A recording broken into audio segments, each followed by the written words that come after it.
Assalamualaikum warahmatullahi wabarakatuh. Welcome back to Unipar Jember Podcast. Halo Cece. Halo Dans. Gimana kabarnya hari ini? Selalu luar biasa, seperti biasa. Oke, hari ini kita ada wanita cantik. Bu Asri, Bu Iya. Dokter Asri. Ibu Dokter Asri. Bu Dokter Asri ini bidang ilmunya manajemen pendidikan.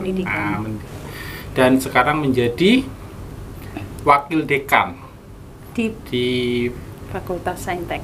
Fakultas Saintek. Itu merupakan fakultas baru. Tapi yang akan kita Kita bahas nggak akan membahas masalah Fakultas Saintek. Hari ini kita akan membahas terkait penelitian dan juga bukunya yang sudah diterbitkan oleh Bu Asri ini. Seperti itu. tentang apa bukunya, Dans? Tentang Reformasi pendidikan berbasis budaya lokal. Oke. Nah, gini, ya, kan menarik ya, sesuatu yang berbudaya itu kan sebenarnya menarik. Nah, sekarang saya tuh mau tanya sih, reformasi pendidikan berbasis budaya lokal tuh maksudnya seperti apa, Bu Asri? Baik.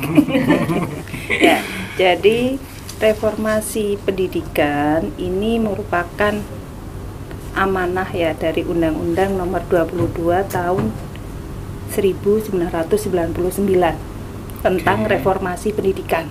Oke. Tadi sudah lama ya. Lama. Sudah berapa tahun? Sudah lebih dari 20 tahun, lebih dari 23 tahun lah. Sekarang Hmm. tahun 2023. Tapi sampai sekarang hal ini belum terlaksana dengan baik. Oke. Ya, kebetulan disertasi saya ya terkait manajemen hubungan sekolah sekolah dengan masyarakat berbasis kearifan lokal Madura untuk meningkatkan mutu pendidikan. Dan sebenarnya ide reformasi pendidikan awalnya hanya reformasi pendidikan berbasis budaya, itu saja. Oke. Ini merupakan hibah disertasi saya pada tahun 2015. Oke. Kemudian dalam menyusun disertasi ini saya juga dibimbing ya oleh Bapak almarhum Latif Yata. Oh, Bapak Latif. Bapak Latif, Iya. ya. Penulis Dosen buku saya Carok. juga di UNED. Itu ya. Dosen FISIP, sosiologi, ya. Dosen fisip. Beliau penulis buku Carok ya. Iya, Caruk. Memang beliau kan seorang etnolog ya. Iya. Jadi beliau Kualitatif. ya. Jadi buku beliau yang terkenal terkait dengan Carok. Jadi saya sering komunikasi dengan beliau ya.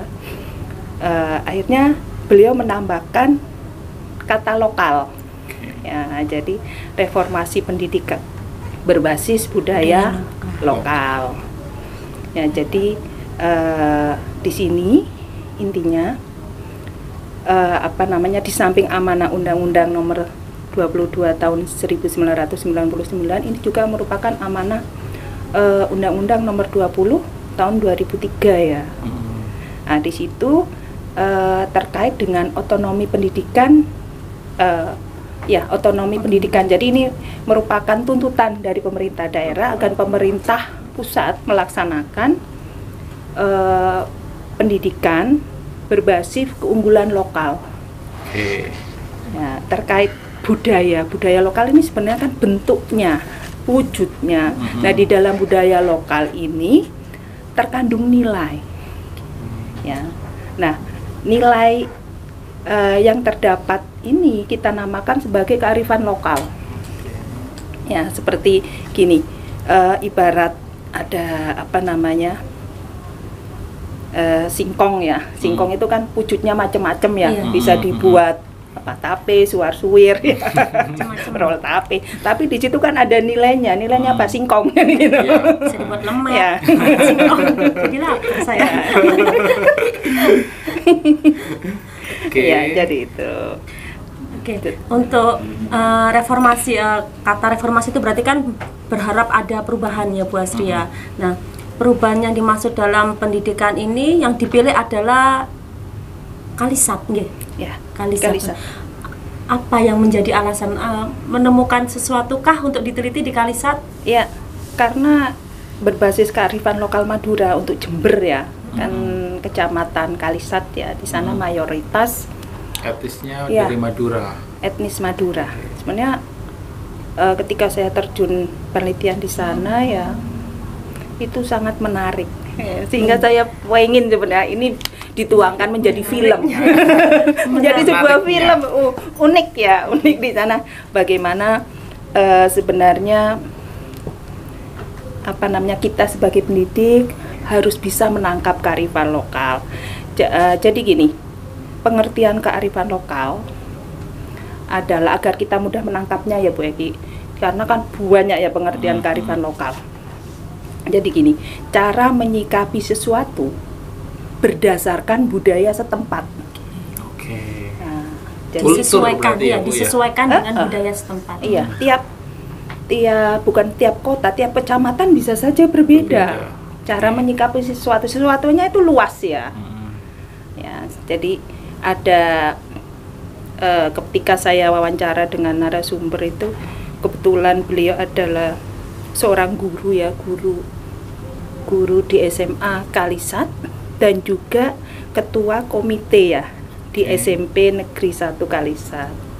Dan dia menyatakan bahwa ada temannya itu kepala sekolah dari SMA Ambulu pindah ke Kalisat. Ya. Yang jelas budayanya berbeda di situ.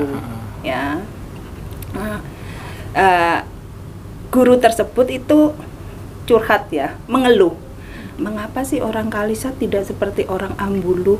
Misalkan SPP-nya lancar, walaupun siswanya itu naik sepeda, Oke. pancal ya. Ya.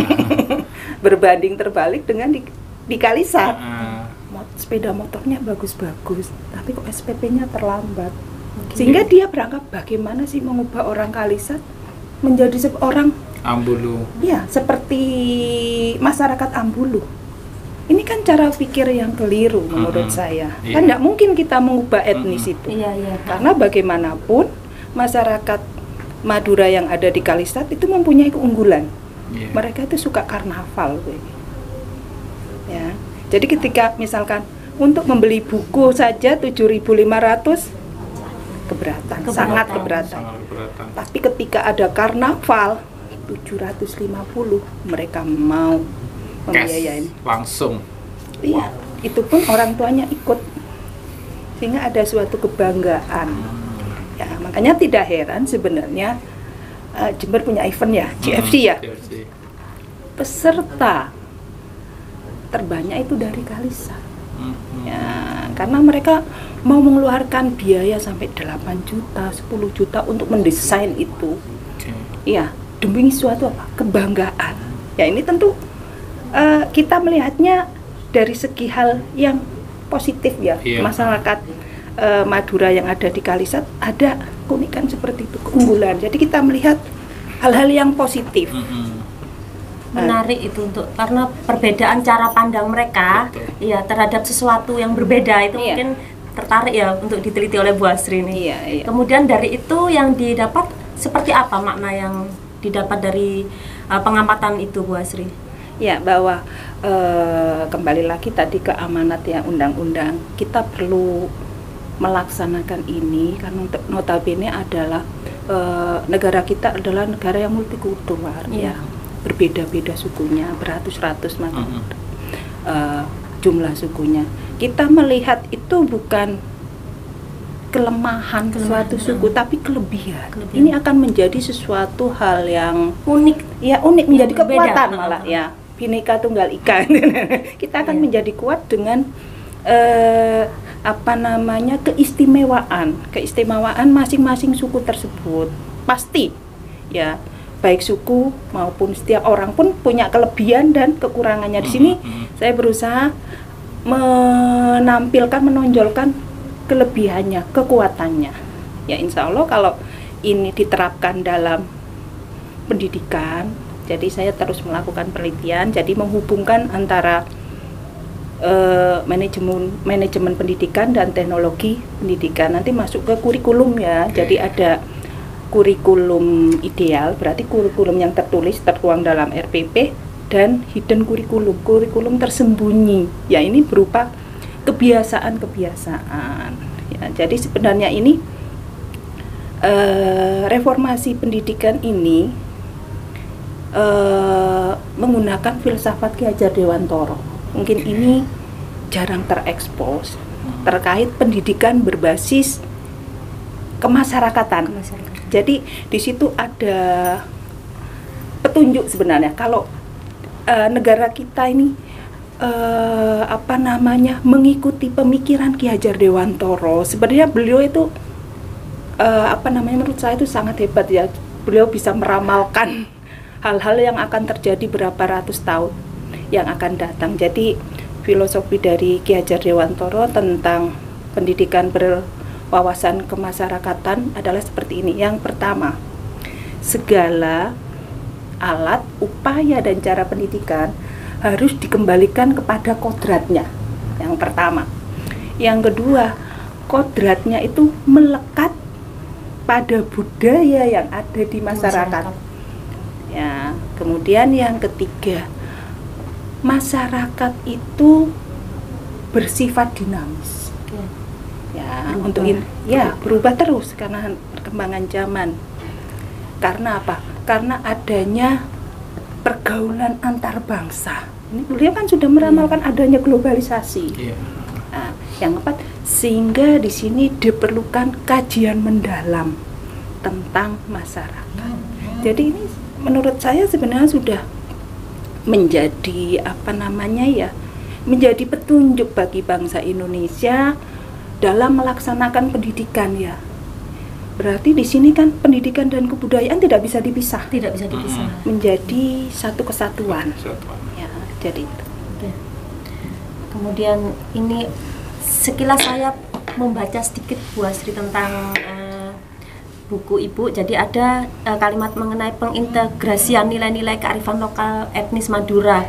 Nah, pengintegrasian itu seperti apa dari hasil penelitiannya Bu Asri? Ya, jadi di sini dalam manajemen pendidikan itu kan ada 7 substansi ya.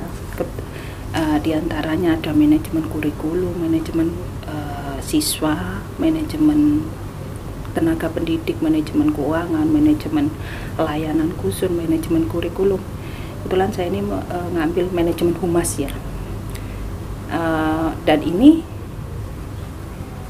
teori ke depan ya tentang leadership. Ya, jadi ini dalam buku saya ini juga mendapat rekomendasi dari Prof. David Gill dari Flinders University. Beliau sedang meneliti tentang leadership. Kedepannya bahwa leadership is a relationship. Jadi kepemimpinan adalah sebuah hubungan. Ya, jadi itu. Ya, jadi di sini untuk menangkap kearifan lokal, ujung tombaknya di manajemen humas. Bagaimana mengintegrasikan hal tersebut ke dalam pendidikan. Nah, sebelum langkah ini, saya penasaran manajemen humas itu yang dimaksud seperti apa, Bu Asri? Ya, jadi sekolah melakukan ya perencanaan, pengorganisasian dan melakukan evaluasi. Bagaimana mengakomodasi ya hubungan sekolah dengan pihak-pihak eksternal. Ya, jadi itu stakeholder masyarakat terkait ya, dengan stakeholder terkait. Kemudian gimana Dan? Kalau dilihat dari bukunya kan reformasi pendidikan berbasis budaya lokal. Ya. Nah, yang diambil ini kan etnis Madura. Ya. Yang jadi pertanyaan saya tuh, kenapa etnis Madura? Itu kan dasar dulu. Jawa aja ya. Ya, kenapa? Atau di Jember ini kan sudah ada akulturasi ya yang kita sebut sebagai budaya Pandalungan, ya kan? Kenapa kok nggak lain itu? Kenapa fokusnya tuh ke etnis Madura? Gitu, Bu, ya, kenapa gitu loh? Ya. Bisa dijelaskan nggak? Ada alasan nggak gitu? Ya, yang pertama karena ini kan ada di wilayah Jember ya. Okay. Yang kedua, ketika kita mempelajari etnografi itu butuh waktu lama. Iya, berpuluh-puluh tahun. Bertahun-tahun. Nah, kebetulan suami saya asli Madura, jadi agar lebih kebetulan. Jadi menurut saya ini akan memudahkan saya untuk menangkap kearifan lokal Madura karena memang ya itu etnografi kan pemaknaan ya. yang mendalam. Keterlibatan Bu Astri itu gimana Bu waktu dalam penelitian itu Bu? Oh, saya Bisa Saya bisa sharing-sharing jalan. dong, soalnya kan nggak mudah. Iya, Jadi nggak kelihatannya tuh etnografi oh cuman seperti itu, cuman bercerita, tapi kan dia harus peneliti harus terlibat gitu loh Bu. Iya, Nah, iya. keterlibatannya itu bagaimana Bu? Ya, saya terlibat langsung. Yang paling menarik itu saya ikut jalan juga Iya. ketika ada drum band. Jadi Mm-mm. jadi penelitian saya itu ada di 3 sekolah ya. Oke. SMP 1 Kalisat, SMP 2 dan SMP Al-Badri. Hmm. Nah, untuk yang di SMP 2 itu cukup unik juga. Jadi mereka melakukan promosi dengan mempunyai grup drum band. Oh. Oke. Nah, jadi ketika masyarakat di Kalisat mempunyai gawe, itu mengundang drum band. Paling nggak Dari sekolah itu. Jadi Oke. kalau dulu tahun berapa itu ya 2014-15 sekali mengundang itu 1 juta. Nah, mereka kan tampil, Iya. terus make up itu kan sesuai dengan karakteristik orang Madura di sana yang suka masyarakatnya. tampil gitu ya. Jadi drum band itu menjadi daya tarik sendiri untuk siswa bisa masuk ke sana. Kenapa alasannya masuk ke SMP 2? Karena ada drum bandnya. Ini mungkin di luar biasanya kan orang di sana muridnya pinter-pinter Iya. atau apa berprestasi. Enggak, mereka masuk ke atau mendaftar di SMP 2 karena ada drum bandnya. Jadi saya pernah ikut jalan drum band itu waktu drum band SMP 2 itu mendapat job ya. Saya ikut jalan di situ. Di situ saya didampingi oleh guru ya, guru SMP 2. Kadang yang saya lihat di situ yang melihat itu macam-macam. Ada yang ibu-ibu gendong anak, ada yang hamil, sampai ada yang bilang gini, padahal ibu ini rumahnya sana kok sampai sini lihat drum. Karena ketertarikannya Karena- itu terhadap budaya yang mereka ini ya kembangkan di situ. Terus kemudian apa yang menjadi kesulitan nih Bu saat ikut terlibat langsung nih dalam Iya, kesulitannya penelitiannya? saya tidak bisa ya. Saya kadang bisa sedikit memahami bahasa Madura, Bahasa tapi Madura. kalau untuk mengucapkan kesulitan. Agak kesulitan. Ya karena memang tahun ini suami saya juga orang Madura, tapi Maduranya berbeda. Oke. Bahasa logatnya beda. Logatnya Saya beda. lebih mudah menangkap bahasa Madura suami saya dari Kanean itu daripada bahasa Madura ya yang di sini. Yang di itu. sini. Iya. Beda. Ah. Jadi itu. kesulitan dalam ini ya mengucapkan Bahasanya, bahasa, Iya. komunikasi. komunikasinya. Tapi ada yang informannya Bu yang membantu untuk Iya, pasti. biar agar lancar lah untuk berbahasa Madura kan. Tapi kan Soalnya kan informasi digali pakai bahasa Madura dan sulit sekali loh saya. Tapi kan kalau di sekolah kan pakai bahasa Indonesia kan Bu Asri ya? Enggak pakai atau campuran? Campuran ya. Campuran. Tapi ya untuk di SMP Al-Badri Mm-mm. saya menyaksikan sendiri ternyata ketika siswa komunikasi dengan gurunya itu pakai bahasa Madura. Saya kaget Oh. loh, di sekolah kok pakai bahasa. Iya Bu, mereka akan jawab saya tak bisa bahasa. Jadi seperti itu. Jadi komunikasinya Balik ya. Iya. Jadi komunikasi bahasa Madura terutama yang kental itu di SMP Al-Badri kan berbasis pondok ya. Oke. Jadi di sana. Gitu. Jadi komunikasi guru dan siswa di sekolah, di luar kelas ini ya. Itu Lebih ke Madura ya. bahasa Madura. Lebih ke Madura. Oke. Jadi Nilai kearifan lokal nih Bu yang diteliti pada penelitian Ibu ini kan ada 2 yaitu kerohanian dan Pancasila gitu ya. Jadi seperti ini Bu Eki. Jadi penelitian saya ini saya hubungkan dengan penelitian-penelitian lain tentang kearifan lokal di luar Madura. Jadi Oh. ada di Papua, ada Jawa. Oh, Sehingga gitu. di sini saya membuat proposisi bahwa nilai kearifan lokal itu bersesuaian dengan nilai aksiologis Pancasila, filsafat Pancasila. Oke. Jadi saya generalisasi, jadi saya mengambil ya penelitian dari etnis lain. Mm-mm. Ya sebenarnya ya budaya kita yang beraneka ragam ini sama.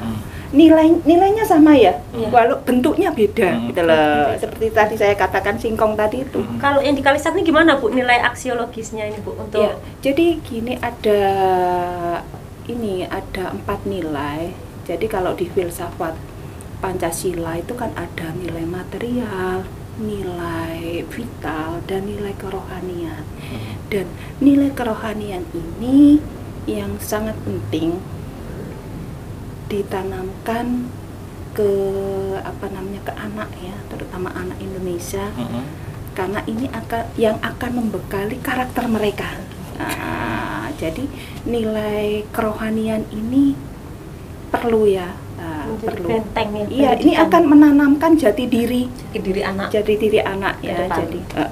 Jadi di dalam nilai kerohanian itu ada nilai kebenaran, ada nilai estetik. Kita juga butuh keindahan ya. Ada nilai religi, ada nilai kebersamaan. Jadi saya pikir menurut saya kita ndak perlu yang mempersoalkan budaya ini beda dengan ini nih. Oke, wujudnya beda. Tapi nilainya sama. Ya, nilai aksiologis Pancasila. Oke, Bu Asri. Tadi kan Bu Asri kan fokusnya kan memang ke budaya Madura gitu. Tapi kan Bu Asri juga mengambil nilai-nilai dari budaya lain gitu ya, penelitian dari budaya-budaya lain. Di luar budaya Madura. Nah, di situ yang didapatkan Bu Asri itu apakah ada perbedaan yang mencolok seperti itu antara budaya Madura dengan budaya hasil-hasil penelitian yang di luar tadi, atau sebenarnya itu sama cuma kemasannya aja yang berbeda seperti itu? Bentuknya beda, budayanya beda, tapi nilainya sama. Nilai aksiologis Pancasila yang merupakan nilai kerohanian bangsa ini. Karena memang dalam pelaksanaan reformasi pendidikan ini ada syarat-syaratnya. Ada 8 syarat. Apa saja? Dan saya pernah salah satunya ya. Ini saya mencuplik ya, mengutip dari dosen saya, Prof. Son Haji ya, dari UM ya, Lipalang. Iya, Prof. Son Haji. Salah satu syaratnya agar reformasi bisa dilaksanakan adalah filsafat yang digunakan adalah filsafat Pancasila. Nah, jadi ada aturan-aturan dan enggak ujuk-ujuk ini harus dilaksanakan. Ada ketentuannya ya. Salah satunya filsafat yang digunakan adalah filsafat Pancasila. Terus keduanya itu kalau terkait dengan manajemen humas, struktur organisasinya dibuat sesederhana mungkin ya, jadi bersifat non formal. Di situ ada 8 di buku saya, ada 8. Mungkin bisa dibaca sendiri. Sepertinya bisa dibeli ya. Ini yang sudah edisi revisi ya Bu Asri ya. Terbitnya tahun 2021. Baru kemarin. Jadi masih baru. Terus begini Bu Asri, untuk kedepannya gitu ya, pandangannya Bu Asri kedepannya. Berarti kita berbicara prediksi gitu ya, prediksi reformasi pendidikan ini kedepannya itu arahnya kemana? Kalau melihat ya kurikulumnya kan sekarang kan berubah lagi itu gimana menurut Bu Asri pandangannya kedepannya terkait budaya lokal? Ya, saya optimis ya, ini bisa terwujud ya, karena memang ini sesuai tadi dengan petunjuk falsafah Ki Hajar Dewantoro ya, bahwa masyarakat bersifat dinamis sehingga perlu di sini pembaruan. Saya tidak heran kalau ada orang yang bilang ganti menteri ganti kurikulum. Ya, sekarang Mas Menteri menerapkan kurikulum merdeka. Di situ ada program sekolah penggerak. Ya. Harapannya guru-guru bisa membuat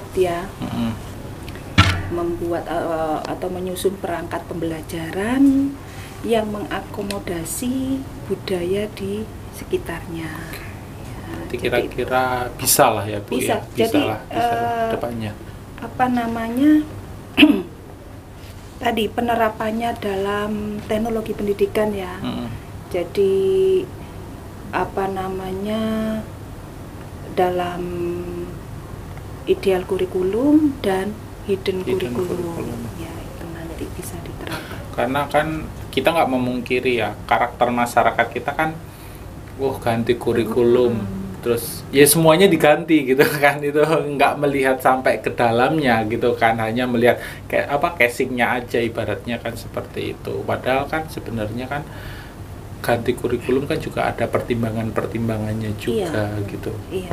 Memang harus mengikuti perkembangan zaman juga kan kayak gitu. Iya, jadi sebenarnya perlu kajian mendalam ya tentang perubahan masyarakatnya itu seperti apa, agar bisa diintegrasikan seperti apa. Jadi guru dan terutama kepala sekolah ini harus bisa mentransformasi ya bentuk-bentuk ini, bentuk-bentuk budaya lokal. Kalau yang dulu bentuk misalkan ada kebersamaan musyawarah, kumpul. Sekarang mungkin bentuknya bisa berbeda.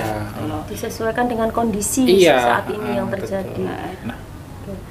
Bu Asri setuju nggak kalau misalnya saya bilang seperti ini, upaya untuk peningkatan mutu pendidikan itu sebaiknya juga harus memperhatikan budaya kearifan lokal? Budaya lokal? Iya. Di dalam budaya kan bentuknya ada nilainya. Lah nilainya itu kita namakan kearifan lokal. Jadi bukan budaya kearifan lokal, bukan. Tapi budaya lokal. Berarti memang lokal. harus untuk meningkatkan upaya mutu pendidikan harus memperhatikan budaya lokal. Seperti itu nih, setuju nggih. Terus kemudian pertanyaan saya nih Bu, bagaimana kearifan lokal yang sudah Ibu pelajari nih selama ini itu diterapkan di kampus Unipar ini Bu? Ada kesulitan nggak Bu? Iya, pernah saya terapkan ya waktu saya menjadi ketua prodi di pasca sarjana. Karena mayoritas mahasiswa kita adalah Muslim, ya ketika memperingati Maulid Nabi, ya biasanya 1 hari sebelumnya itu mereka itu kan selamatan, selamatan, diliburkan perkuliahan, diliburkan, ya kan, diliburkan, karena apa? Nggak efektif juga, mereka pasti banyak yang nggak datang dengan alasan mau selamatan Bu di rumah. Ya saya menghargai lagi juga nggak efektif kan. Iya. Paling yang datang hanya 1-2 percuma, jadi diliburkan. Ya. Jadi itu. Jadi harapannya mereka bisa mengadakan ya, merayakan Maulid Nabi dengan baik. Setelah Maulid Nabi, mereka pun tasakuran di sini. Tasakuran, iuran sendiri, bawa kotak sendiri, sholawatan ya di ruangan. Di kelas. saya bebaskan seperti itu. Ada mungkin ya dokumentasinya ya itu. Jadi sholawatan di kelas, bawa kotak sendiri. Kadang makan itu di mana? Pakai daun gitu panjang. Pakai daun, iya. Ya ini siapa yang masak? Nyi Ilis ya. Ketua gengnya. Ketua gengnya ya itu. Jadi saya kan enggak pernah mondok ya. Jadi kan gini Bunda kalau manggil saya waktu itu kan, ini Bunda cara makan di pondok. Menunya sederhana ya, tapi memang terasa sangat nikmat. Makan bersama yang berbeda. Makan bersama nih. Oh, jadi seperti ini rasanya, jadi atau cara makan di pondok ya bersama kan. Jadi di ruangan ini. Dan ikut juga ya. Jadi ini sebenarnya salah satu bentuk budaya lokal ya. Fleksibel ya, bisa menerima kondisi ya. Tapi tidak semua pengajar atau dosen ya Bu, tidak semua guru itu bisa atau mau menerima budaya untuk diterapkan dalam lingkungan kita gitu Bu. Menurut Bu Asri ada nggak nih solusi yang bisa digunakan oleh seorang pendidik ya untuk menerima budaya lokal yang didatangkan pada mereka? Tiba-tiba kita harus seperti contohnya Bu Asri tadi, harus seperti ini ya, dosen harus menerima nih, ternyata ada kegiatan yang seperti ini yang sebelumnya tidak pernah terjadi. Nah, ada nggak nih solusi nih buat dosen yang sulit nih, ini waktunya kuliah, tapi harus ada selamatan, nggak bisa, tetap harus kuliah. Nah, seperti itu, ada nggak Bu solusinya nih Bu? Ya, jadi di penelitian saya ini juga mengambil model ini kepemimpinan alternatif. Di situ menggabungkan antara kecerdasan intelektual, kecerdasan emosional, dan kecerdasan ini spiritual. Ya, sehingga mereka bisa menangkap kearifan lokal ini. Karena memang tidak mudah kan? Sulit. Tidak mudah. Mereka harus mempunyai kecerdasan alternatif yang menggabungkan ini ketiganya. Bukan hanya sekedar kecerdasan intelektual, kecerdasan emosional, tapi spiritual. Bahwa tetap agama di sini ya menjadi menjadi penuntun ya terkait dengan spiritual. Iya, kelihatannya sepele lagi karena waktu saya penelitian itu ada Waka SMP 2 ini. Jadi ada ya kasus murid SMP 2 itu lama enggak masuk, padahal kelas 3 kan harus fokus harus ujian. Nah, kalau Waka kurikulum itu ini harus dikeluarkan, enggak boleh ikut ujian. Nah, bagian humas dan Wakanya ini Pak Niswanto, Muhammad Niswanto, insya Allah beliau itu mengatakan jangan, sehingga ada tim khusus. Ada tim khusus menjemput ke sana, dilihat ternyata memang anak ini bermasalah. Karena apa?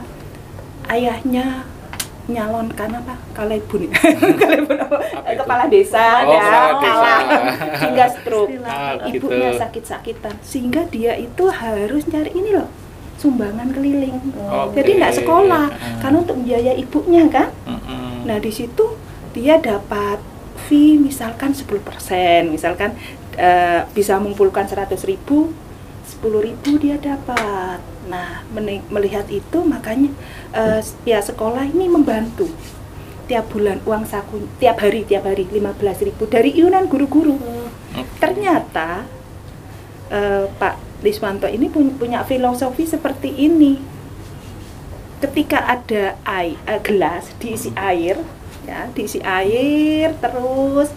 Ketika tidak kita kurangi, ini kan akan meluber, malah mubazir. Tapi kalau kita ambil sedikit itu malah bermanfaat. Dan dia merasakan berkah yang luar biasa. Saya ini hanya wakil kepala sekolah bisa beli rumah berbagai model. Gitu ya. Ya ini karena juga petunjuknya dari ini Pak Kiai. Kadang kebetulan yang menjadi ketua komitenya itu Bindara kalau dalam bahasa Madura Bindara itu? Guru ngaji. Guru ngaji. Jadi ini sangat penting juga ya. Ketua komite adalah tokoh masyarakat yang ini menambah ilmu saya juga ini Bu. Istilahnya udah tahu. Jadi yang dari itu tadi diterapkan oleh Pak Niswanto itu berkah. Jadi dia ya ini ngasih uang uang saku untuk anak tersebut tiap hari, iuran juga gitu loh. Bahkan ketika terkumpul lebih itu sampai berhasil dibelikan sepatu dan tas. Karena gini, ternyata ya setelah hujan biasanya anak-anak banyak yang tidak masuk. Karena apa? Mereka hanya punya satu tas, satu sepatu. Nah, dari dana ini dikumpulkan, dibagi-bagi sampai seperti itu. Betapa pentingnya dan mempelajari budaya suatu tempatnya agar kita juga bisa menghargai nih kondisi lingkungan di masyarakat tersebut. Gini Pak Sri, ketika mungkin ini solusi aja ya, solusi atau mungkin pendapat argumen dari Bu Asri, mungkin ketika ada orang yang mungkin dia berasal dari luar luar budaya, terus kemudian dia harus masuk ke situ gitu, otomatis kan harusnya kan dia kan berbaur gitu kan, tapi kan untuk proses berbaur itu kan nggak mudah, sulit gitu ya. Nah, dia harus mengikuti kultur masyarakatnya itu seperti apa, adaptasinya seperti apa, bahasa dan semuanya di sini harus mengikuti. Nah, ada nggak sih trik-trik gitu loh bagi orang-orang yang sulit gitu loh. Kayaknya dan kita curhat. Bagi yang sulit untuk bisa membaur seperti itu. Karena kan kadang-kala kan kita masih egonya kan masih tinggi gitu karena kebawa dari budaya yang dari luar itu tadi seperti Jadi itu. ini juga merupakan rekomendasi saya dalam buku ini. Harapannya kita bangsa Indonesia itu punya kerangka referensi budaya. Nah, bukan ini di bidang budayaan ya. Kalau di bidang pendidikan punya kerangka kurikulum. Harusnya di bidang budaya punya kerangka budaya, kerangka referensi budaya. Ini bisa diupload secara online. Jadi kita misalnya kita mau ke Bali, bisa tahu di situ, mempelajari dulu kan, biar nggak keliru. Budaya orang Bali seperti ini, gini, ini gitu loh. Jadi ini juga merupakan rekomendasi ya yang saya tulis di buku ini. Harusnya bangsa ini punya kerangka referensi budaya. Minimal kalau enggak tingkat kecamatan. Ya kecamatan. Kalau enggak ya tingkat kota lah ya. Jadi itu. Jadi paling tidak generasi kita ke depan ini kan langsung HP langsung global, budaya sendiri kan enggak paham. Harapannya ini nanti ketika ini dalam pengintegrasian kearifan lokal dalam pendidikan ini kan pengintegrasiannya ini kan dalam beberapa program lagi ya. Jadi dalam program pembelajaran, program kemanusiaan, program kebudayaan, kemudian program kemitraan. Ini diintegrasikan kearifan lokalnya. Nah, terkait dengan pendidikan ini pembelajaran ini sebenarnya lebih mengarah pada ini mapel IPS. Diharapkan ini peserta didik atau generasi bangsa Indonesia ke depan itu mempunyai perspektif global yang think globally and act locally. Ya, jadi itu. Terus kemudian yang kemitraan tadi seperti apa, Bu Asri? Program kemitraan, kerjasama, sekolah harus kerjasama. Misalkan bagaimana ini kalau di desa itu kan banyak anak-anak SMP itu sudah bawa sepeda motor ya. Mereka harus tahu aturan-aturan lalu lintas. Terus terkait dengan narkoba itu harus kerjasama dengan kepolisian di situ. Luas ya. Luas sekali. Dan penting sebenarnya untuk mempelajari apa yang ada dalam buku ini. Nah, pertanyaan terakhir nih dari saya. Buku ini bisa didapat dari mana? Mungkin bisa promosi yang bisa ditulis karena buku ini menarik sebenarnya. Ya, menarik dan harus dibaca sih gitu loh. Makanya harus di mana Bu bisa pesennya mungkin? Ya, kemarin itu saya cetak terbatas ya. Memang saya ada rencana ingin saya taruh di Gramedia. Jadi insya Allah.